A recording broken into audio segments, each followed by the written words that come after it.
Ed and Lorraine Warren.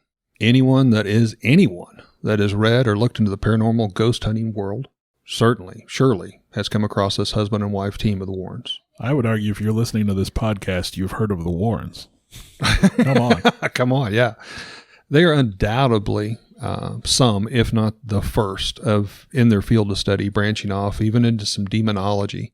The couple literally investigated thousands of cases and aided hundreds and hundreds of families and individuals that reached out for help, especially in the 1960s to 1980s, even going into the 90s timeframe, tackling some of the best known and famous paranormal investigations of all times, the Amityville Horror, The Conjuring, and of course everyone's beloved little doll, Annabelle.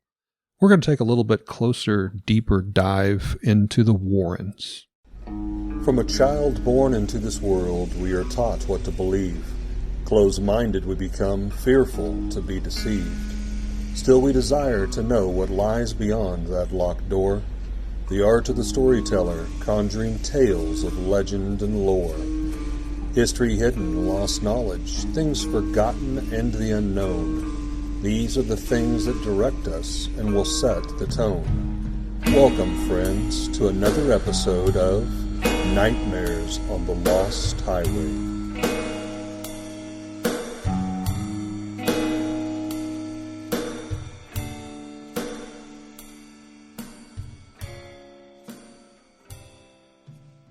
So Ed and Lorraine Warren were preeminent American paranormal investigators and authors. Absolutely. They were both born in the 20s. Ed passed in 2006, and Lorraine survived him by quite a while, and she passed not too long ago, 2019. Mm-hmm.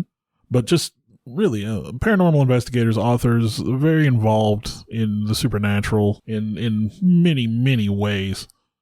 Now, Ed, he was a self-taught and self-professed demonologist, author, and lecturer. Lorraine professed to be a clairvoyant with what was called a light trance medium who worked closely with her husband. And they were both devout members and followers of the Catholic Church. Ed claimed to grow up in a haunted house and saw his first apparition at age 5, which he said started out as an orb, if you will, and then slowly manifested into their landlord, a lady who had passed away a year prior. Oh. He joined the Navy in his late teens, and his ship collided with an oil tanker in the North Atlantic. A fire erupted, and everyone was ordered overboard. And as he floated in the icy waters of the North Atlantic, he prayed for help, and they were all soon rescued. And he chalked that up a sort of a near-death experience for him that sort of pushed him even more into the direction of investigating the paranormal. Understandable. And he himself would eventually become recognized as the only Catholic lay expert on demonology. The Catholic Church recognized him as a demonologist, and I believe they were even allowed a certain amount of ability to perform exorcism rites by the church. Well, anybody that knows anything about exorcisms in the Catholic Church, that's a huge statement in its own. And then Lorraine, she discovered her abilities as a child. At age 12, she watched as her classmates were planting a sapling in the schoolyard, and she watched before her eyes as this sapling grew into a full tree and leaves blowing in the wind. And she was asked what she was seeing because, her teacher saw her just staring up, up to where this tree would be. And she said, well, I saw this tree grow. And she's like, they believe she was witnessing the future. She was more of a skeptic than Ed was typically. And, you said she was, clairvoyant and all that. And a medium. She underwent testing by the parapsychologist at UCLA in an effort to prove that her abilities were not fake, and they were the ones that labeled her the light medium. Gotcha. So, as far as they're concerned, they tested her abilities and proved her to be... Well, and as we all know, in any of these fields, there's going to be skeptics, and there's going to be the ones that, that throw the rocks, but seriously, if you just look at what this couple has accomplished in their lifetime and still accomplishing with, the societies and stuff that's taken on their work, they were groundbreakers. Yeah. Ed and Lorraine met in their teens in 1944 and got married 1945, shortly after Ed's experience in the Navy. He was just going to grab life after that, I guess. Right. Go home and get married. Not long after, 1952, they founded the New England Society for Psychic Research, or NESPR, we'll say NESPR, we can abbreviate it.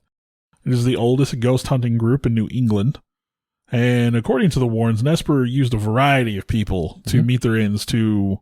Honestly, they wanted to investigate everything. Ed and Lorraine wanted to rule out the logical, the physical. They didn't go into it saying we got ghosts or we got demons. They wanted to discredit as much of that and prove that it was logical explanations. So NESPR consulted with people, medical doctors, researchers, police officers, nurses, college students, and clergy. Yeah. Like they wanted to make sure they ruled out anything that they could. Today, NESPR is run by the Warrens' daughter Judy and son-in-law Tony Spera. Their website does have a log of some of their more famous cases. I did look at their website in doing my research. I gotta admit, I find it a bit sparse. They do have links. If you think you need to be investigated, you can, submit your case to them. Right. Things like that. Now, you mentioned Judy. That was their only daughter. She was born in 1950, right before they founded NESPR. But yeah, her and her husband have tried to carry the legacy on. But the Warrens, they authored a lot of books about the paranormal and about their investigations, and claimed to have investigated over 10,000 cases during their career. I think you were going to talk about some of their books for their bibliographies. They've published several books, one of which is The Demonologist. That's basically the career of Ed and Lorraine. They have Ghost Hunters, True Stories from the World's Most Famous Demonologist, Ed Warren. Ghost Tracks, that was by Cheryl Wicks. The Graveyard, True Hauntings from an Old New England Cemetery. The Haunted, A True Story of One Family's Nightmare.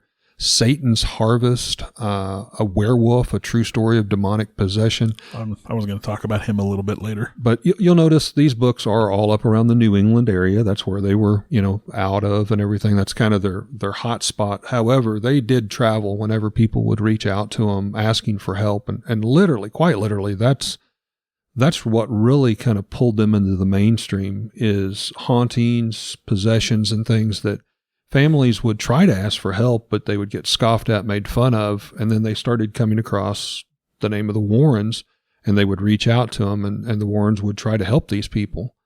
Now, again, most of this is old history, but obviously some of the most notable cases that Ed and Lorraine were involved in is Annabelle. Yeah. In 1968, it was two roommates claimed it was actually a Raggedy Ann doll, not the doll that they have in the movies. Yeah, she doesn't look anything like the movie. It's truly a Raggedy Ann doll. If those from the 60s and 70s that are listening might know what that Raggedy Ann doll was, but they said it was possessed by a spirit of a young girl. I had one growing up when I was little. I did as well. And of course, Amityville. That's probably their best known involvement. That was in 1975. Still wanted to touch on their background here. They did achieve some level of pop culture relevance. They appeared on such shows as The Merv Griffin Show, The Tom Snyder Show, which you'd have to be a little bit older than me to remember those. That one. Yeah, don't recall. Merv Griffin I've heard of. A Haunting and Scariest Places on Earth. But again, like I said, they would attempt to rule out all logical and physical explanations before they agreed to take a case. They say that they never charged for any of their investigations. I read and heard that as well. And they always saw themselves more as educators than anything else. They wanted to teach people. They actually trained quite a few people. Did a lot of seminars across the nation and stuff. And their cases, and we can talk about those. We kind of touched on that a little bit, but their cases have inspired countless movies. Books, movies, everything, yeah. The notable investigations, and we can talk about it in the movies, especially the Conjuring universe. Ed Warren is played by Patrick Wilson, who I think is a fine actor, and Lorraine is played by Vera Farmiga. And I'm going to be honest, those two look nothing like Ed and Lorraine Warren. Nothing at all. If anything, if you've seen the old Poltergeist movie by Steven Spielberg, Lorraine was more like... Well, what's it? Zelda Rubinstein in that movie. Kind of a little lady type. Little frail lady. Yeah. Lorraine Warren would appear often on TV shows where they would investigate the paranormal. Again, she did claim to have some clairvoyant. Wasn't she she appeared several times in the Penn State ghost hunting series. Yeah, that's that. Yeah, I was thinking about that one. I can't remember the name of it, though. I can't either. I can't even remember the name of the lead investigator anymore. I used to. Yeah, I think she appeared several times in the series Paranormal State. Yeah. That was like out in 2007. It had like 6 seasons. They would Ryan Brule, I think, was the lead investigator on that. They would bring her in as like a paranormal consultant, basically. Ryan and Lorraine had a pretty close working relationship, as well as another medium, Chip Coffey, that visited the show quite often. Now, like we said, they're notable investigations. They investigated the Annabelle story in 1968. Like Eric said, unlike the movie, the doll was actually a Raggedy Ann doll, which they eventually determined was possessed by the spirit of a girl named Annabelle Higgins. They did take the doll. They put it on display in their occult museum, which was backside of their house. I think it was part of their home, supposedly loaded with occult relics and haunted relics. Possessed items. I remember their daughter Judy on interviews. I mean, can you imagine growing up with that in your house? And those energies, I believe, kind of bled over into the house. They regularly had unexplained phenomenon in their home. And Judy, their daughter, had fear for that Annabelle doll in particular. Her mom had told her, "Don't even go near that." And that eventually became the basis of the 2014 movie Annabelle, and then their spin-off sequels. Probably one of the first of their investigations to achieve any level of notoriety is the Amityville Horror, where New York couple George and Kathy Lutz claimed their house was haunted by a violent presence, which eventually drove them out of their house. I think after George attempted to murder the family, or I mean, that's according to the story. Right. Now, of course, there was a lot of controversy surrounding Amityville, and a lot of people say that the Warrens really played up what happened there, but the people that live there say that these events actually happened. You'll always have those skeptics, but that spawned the basis for the 1977 book, and then of course The Conjuring. The 1979 and 2005 Amityville Horror movies. Yep. And then that 79 film had who knows how many sequels. Oh yeah. And I'm assuming they get pretty far from the original story, because I remember one of them had like a well in the basement, which was a portal to hell. So. Yeah. I mean, let's face it. In Hollywood, especially, you got to dial it up a little bit to get those ratings and sell those tickets. In 1977, they investigated the Enfield poltergeist, which was in a North London suburb. Again, there's proof they've left America. Yeah. They're really branching out. And this is supposedly one of the most active, most well documented poltergeist cases. And demonic possession. I mean, but and again, some claim the Warrens showed up uninvited. They were refused admittance. What they knew about the story was kind of punched up. And again, that became the basis for the movie The Conjuring 2 from 2016. You have Cheyenne Johnson, 1981. Cheyenne Johnson was accused of killing his landlord. The Warrens had been called in prior to this killing to deal with what was alleged demonic possession of the younger brother of Johnson's fiancée. While they were there investigating that possession claim, they also claimed that Johnson himself was possessed. Johnson, of course, went to court and pled not guilty, using probably by demonic possession. Not guilty by reason of demonic possession, which is the best offense you could ever have. I mean, obviously, never been done before. He was unsuccessful. The judge shut that down quick. And that is the inspiration for the upcoming The Conjuring, The Devil Made Me Do It, which is supposed to come out in 2021. And honestly, there was some talk I read about that particular, the judge, he was like, I'm not having any part of this. This I'm going to throw this out of my courtroom.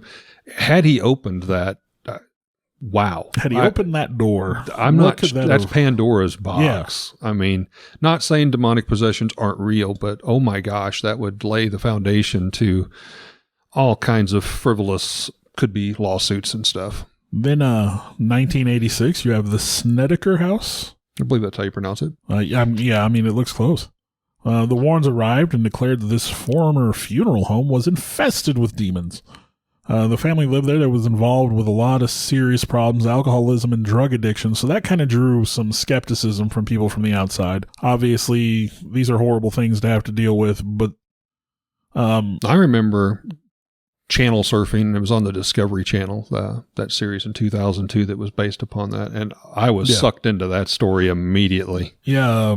Well, and the families involved had a hard time keeping their story straight. So there's a lot of doubt on that case. And yeah, that became the basis for the movie The Haunting in Connecticut in 2009, kind of loosely based on that story. Another one of their more well-known stories was the Smurl family investigation, 1986. This was a Pennsylvania family that reported their home was disturbed by numerous phenomena, sounds and smells and apparitions.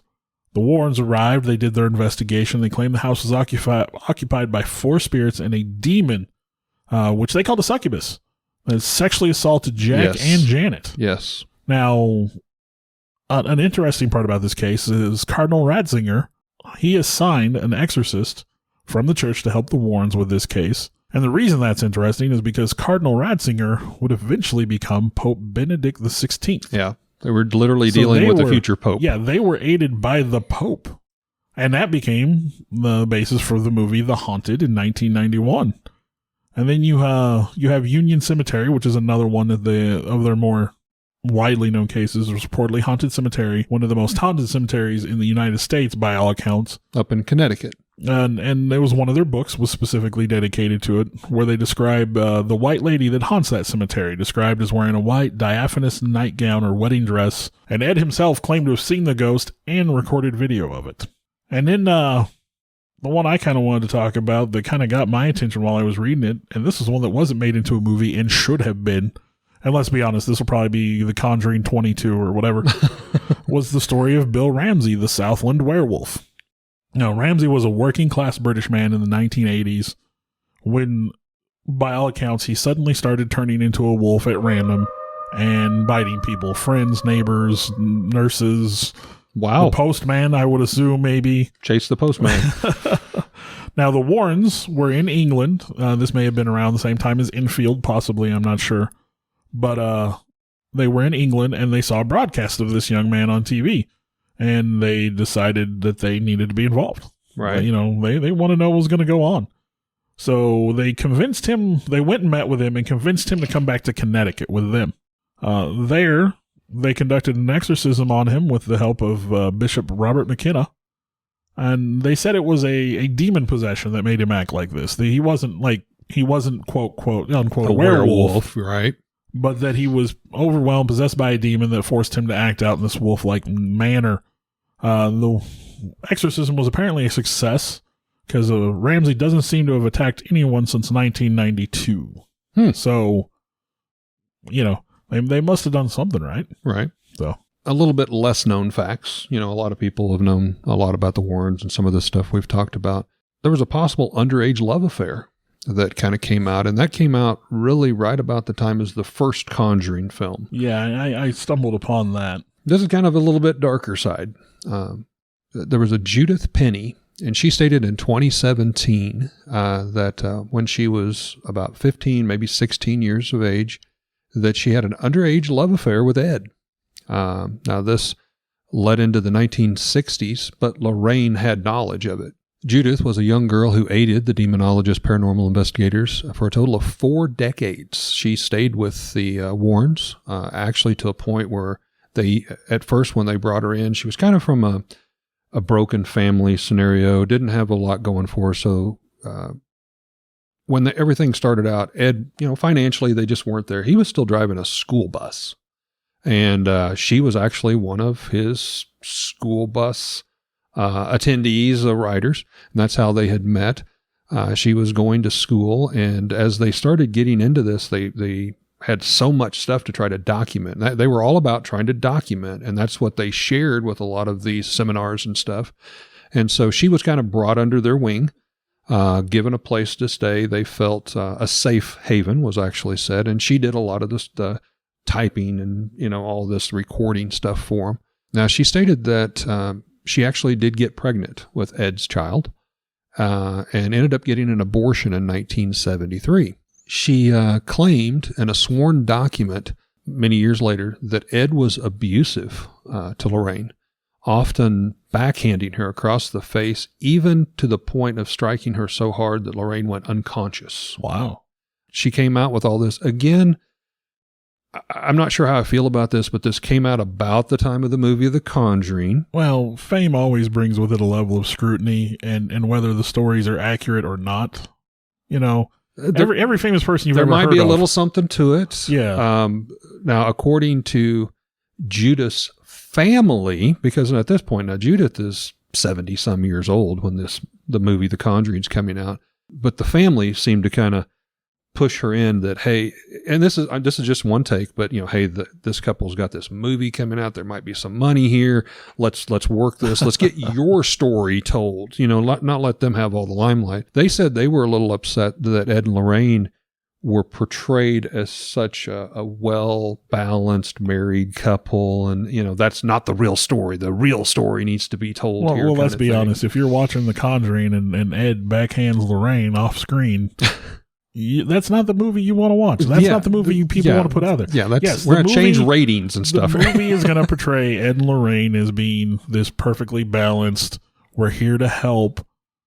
And again, I mean, when we were talking about some of their most notable investigations, a lot of those did have controversy around them. Absolutely. Did Ed and Lorraine tell the truth? Did they punch up the story? Amityville is one that is continuously argued as you have a guy who was sick and tried to kill his family, versus the Warrens account, which, if memory serves, even the Warrens have gone back and forth at one point saying it was clearly an episode of possession, and then later on saying, well, maybe it wasn't. Right. So maybe we were caught up in the moment a little bit or whatever. So, and I mean, come on, let's face this. If this is true, we'll jump to the other side of the fence. You've got Ed and Lorraine, a young couple who is going in to tackle stuff that the churches don't want to touch. Yeah. If they are truly dealing with demons and stuff, things aren't going to be smooth. Yeah. I can't imagine how they could be. You would have to assume that they have a rough life dealing with these things. Oh my gosh. There's a book that I have read. They made it into a movie. I can't remember the name of the book, but it was a New York City police officer who eventually became involved in doing investigations. I think he himself worked with the Warrens at one point or another. When you read the book, he talks about these horrific, chilling exorcisms and things that he was involved in, these cases he was involved in. But then the in-between segments are, this is me at home, and like how, on one occasion he did bring something home, and for weeks his wife was terrified of what was going on. So if you use that same logic, the things the Warrens were being involved in, I mean, if Ed lashed out, and I'm not going to defend him hitting a woman in any way, shape, or form. Right. But you could see how they might say the things they were involved in, maybe Ed wasn't in control. And maybe, again, I'm not making excuses to ever hit a woman, but again, if you've got possession, possibly Lorraine was getting overwhelmed. What do you grab somebody, you shake them, you might smack them to try to bring them back out. I'm not saying one way or the other. It's not a reason. We weren't there. Yeah, we weren't there. But this little kind of lawsuit frenzy started when the first movie, The Conjuring, came out. Didn't get a lot of attention, to be quite honest.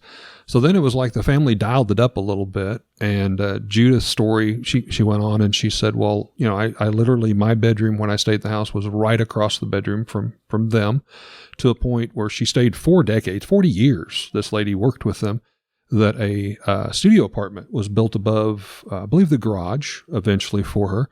And Judith was claiming that Ed would spend one night upstairs in the garage and one night downstairs with Lorraine. It got very nasty.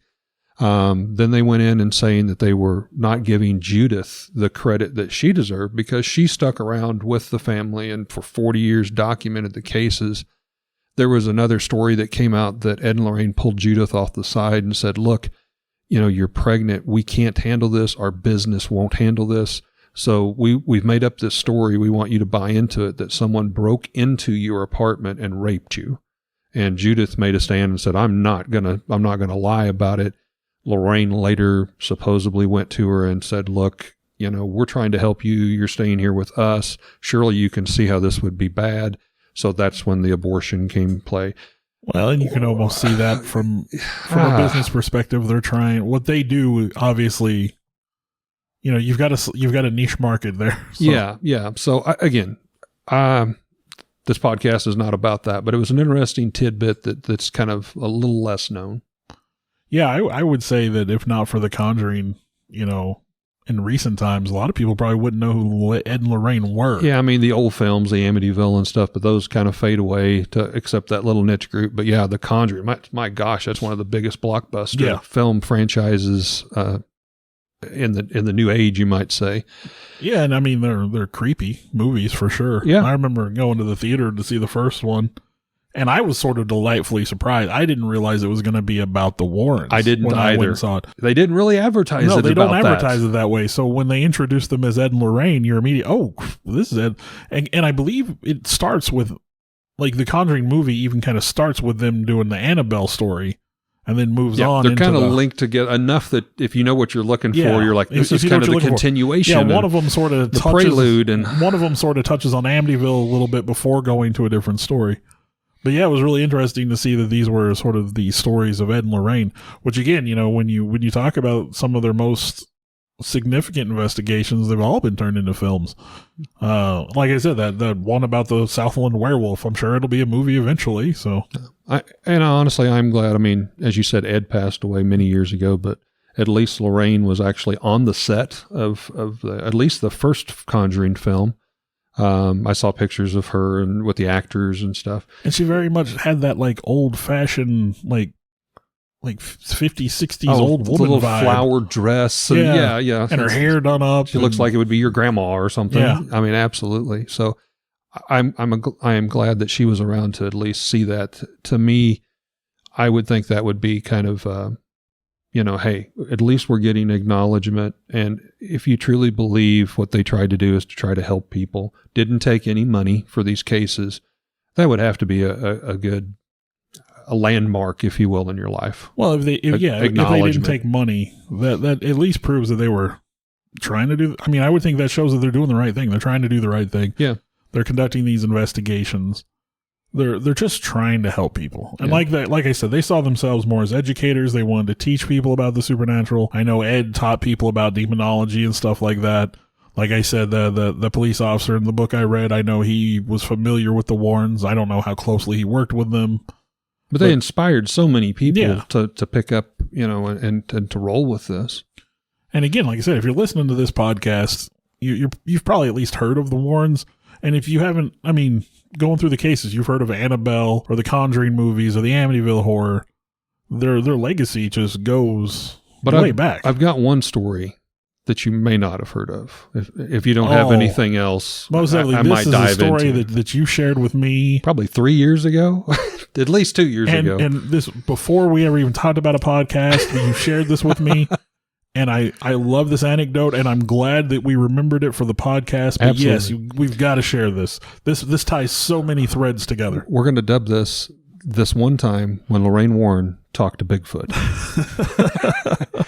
This is actually in one of their books. In their book, Ghost Hunters, it was published in 1989. Ed and Lorraine Warren recount some of their more terrifying but unusual cases, we should say, not traditional to their demonologist ghost hunting. In fact, in that book, you can hear about disappearing Nigerian priests, porno theater demons, possessed biker gangs, and my favorite, absolutely, hands down, when Lorraine Warren communed with none other than the biggest star, Bigfoot. This whole book, that little story of the Bigfoot, is literally covered in 8 pages. It's nothing more than a blurb, but oh my gosh, I'm like, why haven't I heard of this? Well, it's chocolate and peanut butter. It's two great tastes. Oh my gosh, it's like, why haven't these things come together in my life before? And obviously, it left my jaw dropping, and I have to say, inquiring minds want to know. So without further ado, I'll get into the little blurb there. Lorraine quotes in the book, we had never paid much attention to the stories about Bigfoot. I wouldn't say that we dismissed them as fictitious, but Bigfoot didn't hold much interest for psychic investigators. That changed one spring when we were lecturing in Tennessee, and a reporter from the Elk Valley Times contacted us and said we have, and I quote, some hill people who kept insisting that something was threatening their children. Hill people. I love that. Hey, I like I said, I got family in Tennessee. There's still hill people in Tennessee. On a foggy morning, just before embarking on what would be a 4-day lecture tour, Ed and Lorraine headed to rural Tennessee, and they would meet up with a group. what was noted as the frightened hill people seeking help was a very strange problem. Something dwelling in their local forest, and it was after their children. As a matter of fact, just a day or two before the Warrens arrived, there was a local mother that claimed her 2-year-old child was nearly snatched by an ape-like hairy man creature who grabbed the child, I believe, by a leg, like at a picnic event or something, and tried to drag the child into the woods. I mean, this is startling stuff. Lorraine stated that she didn't exactly believe the stories, but having never seen poverty this raw, now I'm assuming this is where she's mentioning the hill people. Yeah, my in-laws lived in the area. My father-in-law passed away not that long ago. They're very involved in their church, and they told stories of going up into the mountains, into these backwood hollers, if you will, and of families that still had houses dirt floors and stuff. So, I mean, that's what I'm envisioning because of that statement that she says, never seen poverty this raw. And again, they're trying to reach out. They're trying to help people. And obviously, if that is the scenario that this society is in, who are they going to go to? Yeah. I mean, while on the visit, she found herself following a group through some steep trails, deep in the woods, climbing tall hills, descending into deep valleys. Definitely not the type of investigation the Warrens are used to. Yeah. And again, Lorraine, kind of a frail woman. Hours later, she found herself just totally exhausted of hiking. She was frustrated and felt like it was a waste of time out of their busy schedule. So she took a break and was sitting near a tree. Suddenly, her mind flashed with a mental image of a large creature. She describes it, quote unquote, a fusion of man and ape. It had long arms and shaggy hair. Now, this is very similar to when they planted the tree, that sapling that you were talking about. And she starts linking with this. She said it was similar to a caveman. However, she was most intrigued by its eyes. They were very dark and deep and shown intelligence and also pain. So again, she's trying to reach out not only to help the people, now she almost feels pity for the Bigfoot. This thing's hurting. As she focused on the being, she realized the creature was just 40 feet away from her, hiding in a thick brush, and he was in pain. Lorraine knew this because the Bigfoot was telepathically communicating with her. He was hurt, as the chapter reads. His hairy, splayed foot scabbed with still seeping blood. She's envisioning this, seeing this. During his travels that day, he, the Bigfoot, had somehow injured his foot. Afraid that the injury would keep him from returning to his secret cave, the creature now projected great fear. The Bigfoot missed his family and was fearing death or capture by the humans asking or seeking him. He felt trapped and isolated, and he was scared for his life. Now, this is a side of Bigfoot that you just don't hear about. I mean, let's face it. Now, Lorraine began to return the creature's telepathic messages, explaining that he had terrified the settlement by attempting to kidnap one of their children. But the Bigfoot shook his head and claimed he meant only to make friends with the child. Youngsters don't have prejudices as the adults, he tried to explain.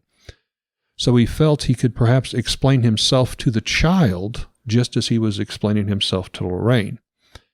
So, eager to help, Lorraine began to shake with anxiety as she hushed her hiking group, required total concentration for her communication with the Bigfoot, and she immediately said she felt a maternal love for her. As they crept further up into the brush, projecting images of her bandaging Sasquatch's foot, this is what she's projecting to him, trying to calm him, keeping him from fleeing off. A member of the hiking group had honked a horn as a joke and startled Lorraine, breaking her concentration and also frightening the Bigfoot. The mental image became frantic. The searing pain in the Bigfoot's foot as he tried to run away was too much to bear. That link was lost. He was running as fast as he could, limping up a hill, shaking with fear and exhaustion. Then the projections just, totally disappeared. Lorraine spent the next 20 minutes following a trail of blood, getting redder and more viscous of human blood, to the edge of a cliff where apparently she saw where the Bigfoot had fallen or leapt off the cliff to commit suicide or accidentally felt that he was cornered and had no other option. And so the case file ends with an apparent Sasquatch suicide, accidental death. It's a sad finale to what is quite possibly I think, the weirdest Warren investigation. Yeah, we're probably not going to get a movie of that one. Not going to see a movie of that, but I mean, wow, But she definitely felt that link, and she felt she wanted to actually try to get the Bigfoot and the child close enough together that she could commune with them to explain what was really going on. Yeah. I mean, if that's not a dedication to try to help people who don't, or creatures who don't have a source, I don't know what is. So, yeah, that was the one time when Lorraine Warren talked to Bigfoot. I love that story. I do too. I love that. We're going to leave you on that twisted tale. But again, we hope that you very much enjoyed listening in to our podcast, and we hope that you'll check out some of our other editions. We are now up to well over 30 episodes. And this episode will actually be number 35. 35. So we're hoping at least you can find something of interest. And next week's episode would actually be just about our 1-year anniversary from the first time we released an episode. Approaching our 1-year anniversary. We may do something special for that. But please share this, and we hope that you enjoy yet another tale that we share with you on Nightmares on the Lost Highway. Thanks for listening. Hey, this is Eric, and I just wanted to give a little reach out and a plug to our first paying sponsor for Nightmares on the Lost Highway. That's our little family toy and gaming shop here in Lebanon, Missouri, called Raven's Loft. If you happen to be in the central Missouri area, please check us out. We have 2 locations. First one is at 223 West Commercial, downtown Lebanon. We've also branched out to a second location out at the Heartland Antique Mall, also here in Lebanon. You're going to find all kinds of vintage toys, Star Wars, Star Trek, G.I. Joe, Transformers, Mego, Universal Monsters, all types of gaming, board games, Magic the Gathering. So we would appreciate it if you'd stop by. You can like our Facebook page. Swing by and check us out. Thank you so much. I would like to thank Alex Tudor, who has been helping us a lot with our endeavors on this podcast. You could call him our producer at this point, I think. Our producer, electronic recording technician. He's the one that's setting up all the mics and the hardware in the background. And then Bill Weirs is going through, taking his time to try to clean and edit this up and give us the best possible version that we can present to you folks. Want to thank everybody involved with that.